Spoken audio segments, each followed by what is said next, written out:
హస్తినాపురాన్ని పాలించే ధృతరాష్ట్ర మహారాజుకు ముగ్గురు మంత్రులున్నారు. అందులో ప్రధాని విదురుడు. ఈ విదురుడు విద్వాంసుడు, ధర్మపరుడు, నీతికోవిదుడు. రెండవ మంత్రి సంజయుడు.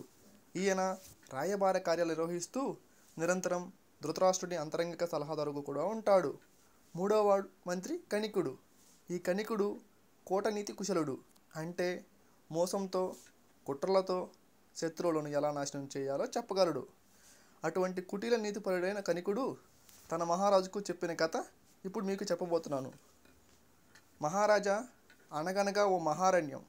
ఆ అడవిలో ఎన్నో క్రూరమృగాలు యథేచ్ఛగా విహరిస్తూ ఉన్నాయి. అక్కడ ఓ నక్క కూడా ఉంది. అది చాలా తెలివైనది.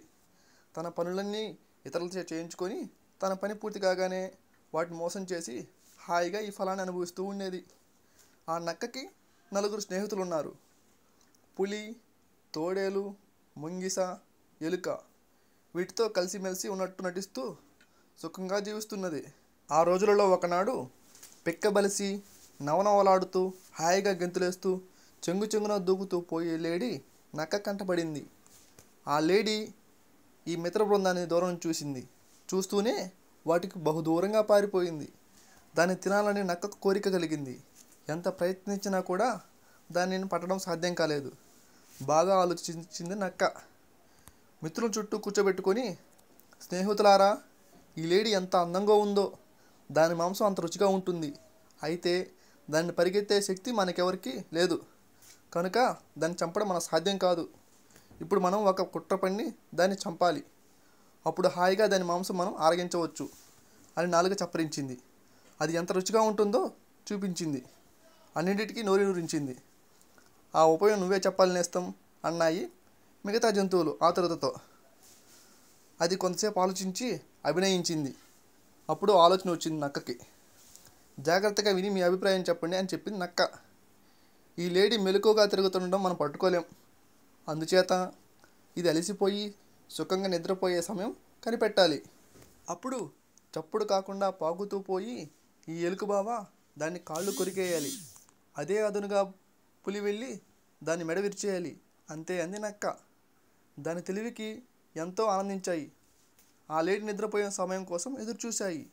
అడవిలో గడ్డి ఏపుగా పెరిగిన ప్రాంతాలలో చెంగు చెంగున గొంతులేస్తూ పచ్చిక మేసి సెలయేటి ఒడ్డు నీరు తాగి బాగా అలిసి విశ్రాంతిగా కాలు జాపి నిద్రపోతుంది లేడీ. నక్క సలహా ప్రకారం అలికిడి కాకుండా ఎలుక వెళ్ళి లేడీ కాలు కట్టుక్కుని కొరికింది. అది బాధతో లేవబోతుండగా పులి తన పంజాతో దాన్ని వెన్ను మీద కొట్టి మెడ కొరికేసింది. నక్కతో పాటు దాని స్నేహితులు నలుగురు సంతోషంతో లేడీ చుట్టూ కూర్చున్నాయి. అప్పుడు నక్క, స్నేహితులారా, ఇంత రుచిగల మాంసం మనందరం హాయిగా తినాలి. ఇప్పుడు మీ శరీరాలన్నీ కూడా దుమ్ము ధూళితో ఉన్నాయి.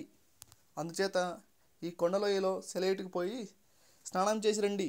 అప్పుడు హాయిగా తినవచ్చు అంది నక్క. అవి నాలుగు సంతోషంతో స్నానానికి వెళ్ళాయి.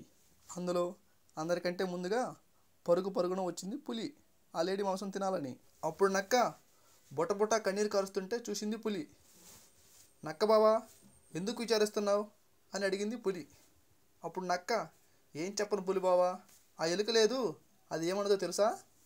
పులి అంత పెద్ద జంతువు అయితే ఏం లాభం?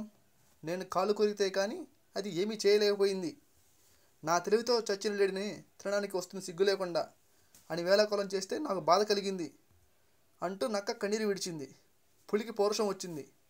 మిత్రమా, ఎలుక నాకు కళ్ళు తెరిపించింది. ఈరోజు మొదలు నా శక్తితో నేను తిండి సంపాదించుకుంటాను, ఒకరి మీద ఆధారపడను అంటూ వెళ్ళిపోయింది పులి. అంతలోనే ఎలుక రాగా ఎలుకను గమనించిన నక్క ఎలుకతో ఇలా అనసాగింది. విన్నావా ఎలుక బావా, ఈ లేడీ పులి ముట్టుకుంది కనుక ఇది విషపూరితమైంది. దీన్ని నేను తినను. నా ఆకలి తీరడానికి ఎలుకను తినేస్తా అంటూ ముంగిస బయలుదేరింది. ఆ మాటలు విన్న ఎలుక చటుక్కున కన్నంలోకి పారిపోయింది. మరి కొంతసేపటికి అక్కడికి తోడేలు వచ్చింది. తోడేలుని గమనించిన నక్క తోడేలుతో ఇలా అంటుంది. విన్నావా, పులిబావకు నీ మీద కోపం వచ్చి నిన్ను తినేస్తానంటూ బయలుదేరింది. దాని భార్యతో కలిసి వచ్చి నిన్ను తింటుందంట. ఆ మాట అనడంతోనే తోడేలు కూడా దౌడు తీసింది. అప్పుడు ముంగిస రాగా, చాలా ఆశగా వచ్చావు, వాళ్ళ ముగ్గురిని చంపి దూరంగా పారేశాను. నీకు బలం ఉంటే నన్ను ఓడించు, ఈ లేడీ మాంసం తిను అనగానే నక్క దెబ్బకు తోక ముడుచుకొని పారిపోయింది. హాయిగా ఆ లేడి మాంసం ఆరగించింది నక్క.